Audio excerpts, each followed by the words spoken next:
حضرت عبداللہ ابن مسعود نے یہ بات بیان کی ہے، اور جب صحابی کوئی آخرت کا واقعہ بیان کرتا ہے تو یہ بات حکماً مرفوع ہوتی ہے۔ اس بات کا مطلب یہ ہے کہ اس نے لا محالہ نبی کریم سے سنی ہے، کیونکہ اس کے اوپر وحی تو نہیں آئی۔ اگرچہ اس نے یہ بات بیان نہیں کی کہ میں نے نبی سے سنی ہے، لیکن قیامت کا حال بیان کر رہا ہے تو لا محالہ اس نے رسول اللہ صلی اللہ علیہ وسلم سے سنی ہے۔ تو عبداللہ ابن مسعود کہتے ہیں کل قیامت کے دن ایک منظر ایسا ہوگا کہ خیانت کرنے والوں کو اللہ رب العزت طلب کرے گا، اور یہ ڈرنے کی حدیث ہے، حکماً مرفوع ہے، اور اس کا مفہوم یہ ہے بہنوں کی وراثت کھانے والا حق ہی ہے نا، خیانت ہے۔ مال تجارت دھوکے سے حاصل کرنے والا خیانت ہے کسی بھی طریقے سے۔ یہ رسول اللہ صلی اللہ علیہ وسلم نے فرمایا کل قیامت کے دن بندہ اپنا قدم نہیں ہلا سکے گا اس وقت تک جب تک یہ جواب نہ دے دے مال کہاں سے آیا اور کہاں خرچ کیا۔ اسی لیے عبداللہ ابن مسعود کہتے ہیں اللہ تعالیٰ کل قیامت کے دن خیانت کرنے والوں کو کھڑا کرے گا اور کہے گا کہاں ہے وہ بہن کی وراثت، کہاں ہے وہ مال، کہاں ہے فلاں فلاں مفہوم آپ کے سامنے رکھ رہا ہوں۔ وہ بندہ کہے گا وہ تو دنیا میں ہی رہ گیا، وہ تو دنیا میں لوٹا تھا، دنیا میں چلا گیا۔ اللہ کہے گا نہیں دنیا میں نہیں رہ گیا، وہ دیکھو جہنم میں، وہ تیری لوٹی ہوئی چادر، وہ تیری بہن کی کھائی ہوئی وراثت، وہ تیرے بھائی کا کھایا ہوا حق، وہ دیکھ جہنم میں پڑا، جا ان کو لے اور واپس کر دے۔ پھر عبداللہ ابن مسعود نے فرمایا وہ بندہ جہنم میں اتر جائے گا تیزی سے کہ ان کو آج فوری طور پہ ادا کر دوں اور لٹا دوں اور بری ہو جاؤں اس عذاب سے، لیکن وہ جب جہنم میں قدم رکھے گا ساری زندگی انہی سامانوں کا تعاقب کرتا رہے گا، ساری زندگی وہ سامان جہنم کی گہرائیوں میں گرتے چلے جائیں گے اور وہ ان کے پیچھے دوڑتا چلا جائے گا۔ نبی کریم صلی اللہ علیہ وسلم نے فرمایا خیانت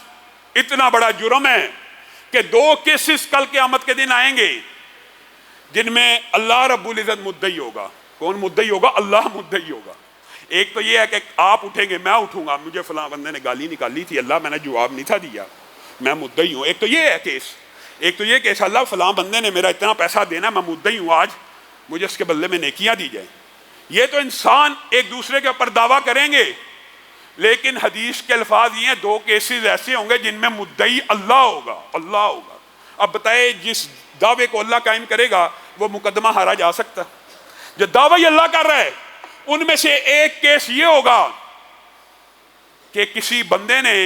کسی مزدور کو، کسی کام کرنے والے کو، کسی ملازم کو اجرت پہ رکھا، اور جب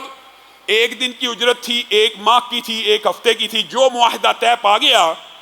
اب جب پیسے دینے کی باری آئی، اس مزدور کو اس کی اجرت دینے کی باری آئی تو جان بوجھ کے اس سے لڑائی کر لی، جان بوجھ کے اس سے کلہی کر لی،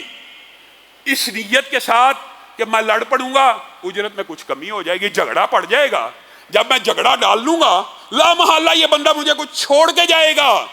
نبی کریم صلی اللہ علیہ وسلم نے کہا اس مزدور کا حق کھانے والے خائن کا مقدمہ اللہ تعالیٰ اپنی مدعیت میں لڑے گا اور کہے گا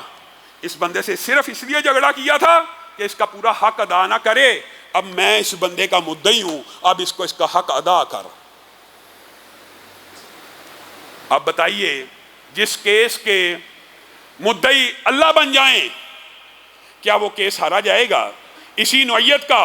ایک دوسرا کیس بھی ہوگا، لیکن میرے بھائیوں اس کے اندر بھی مدعی اللہ ہوگا اور حدیث کے الفاظ اس کے بھی بڑے سنگین ہیں، یہ بھی سمجھ لیجیے۔ اور یہ جو اللہ کی قسمیں کھا کر اعتماد دلا کر ایک دوسرے کو لوٹ کھسوٹ اور قرض اس نیت پہ لیا جاتا ہے، وہ اس حدیث سے ڈر جائیں۔ نبی کریم صلی اللہ علیہ وسلم نے فرمایا دوسرے مقدمے کا مدعی اللہ وہاں پہ بنے گا کہ ایک بندے نے دوسرے بندے سے مال لیا، کس کے نام پر؟ اللہ کے نام پر۔ مراد اس حدیث کی یہ ہے کہ ایک بندہ دوسرے بندے کو ظاہر کرتا رہا میں بڑا حاجی ہوں، میں بڑا نمازی ہوں، میں بڑا علامہ ہوں، میں بڑا مولوی ہوں، تو مجھے 1 لاکھ دے دے گا تو میں تو ایماندار ہوں، میں تجھے واپس کر دوں گا۔ حدیث کے الفاظ یہ ہیں جو اللہ کے نام پہ خیانت کرے، یعنی بندے کے دل میں یہ بات ڈال کے مال لوٹے، اور بالعموم آپ معاشرے میں دیکھ لیں آج یہ طرز عمل عام ہے، بڑے بڑے گھاک کاروباری بھی اس معاملے میں دھوکہ کھا جاتے ہیں، یار یہ بندہ بڑا نیک ہے، یہ بندہ بڑا نمازی ہے، اس کے ساتھ میں کاروبار کر لیتا ہوں، یہ مجھے دھوکہ نہیں دے گا، اس بنیاد پہ کاروبار ہوتے ہیں مارکیٹ میں۔ اور نیکی اور دین اور داڑھی اور تقوی کی بنیاد کے اوپر لوگ کسی کو پیسے دے دیتے ہیں، یہ ایک عام بات ہے۔ نبی کریم صلی اللہ علیہ وسلم نے فرمایا اس بندے کا مقدمہ اللہ لڑے گا، کیونکہ اس بندے نے اس بندے کو اللہ کے نام پہ دھوکہ دیا ہے،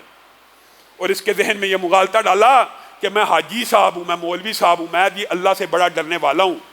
تو میں اس بندے کے پیسے نہیں کھاؤں گا۔ جو بندہ اس طرح کسی کے پیسے مارتا ہے، اللہ رب العزت اس مقدمے کا مدعی بن جائے گا۔ یہ ایک طویل باب ہے، لیکن کوشش کریں گے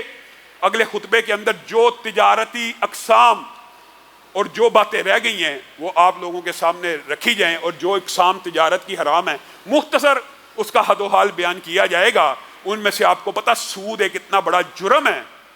اتنا بڑا جرم ہے، اس کو بھی بیان کریں گے کہ ایک درہم سود کا کھانے والا، اللہ کی قسم اتنی ڈرنے کی بات ہے، لیکن ہم نے اس کو بڑا آسان لیا ہوا ہے، بڑا آسان ہے۔ آج کل سب سے آسان یہی ہے، سگی ماں کے ساتھ برائی کرنے کے 36 مرتبہ گناہ سے زیادہ بڑا جرم ہے، لیکن ہم سمجھتے ہیں یہ کوئی جرم ہی نہیں ہے۔ اللہ رب العزت ہمیں خیانت سے، حرام تجارت سے، حرام مال کمانے سے محفوظ فرمائے۔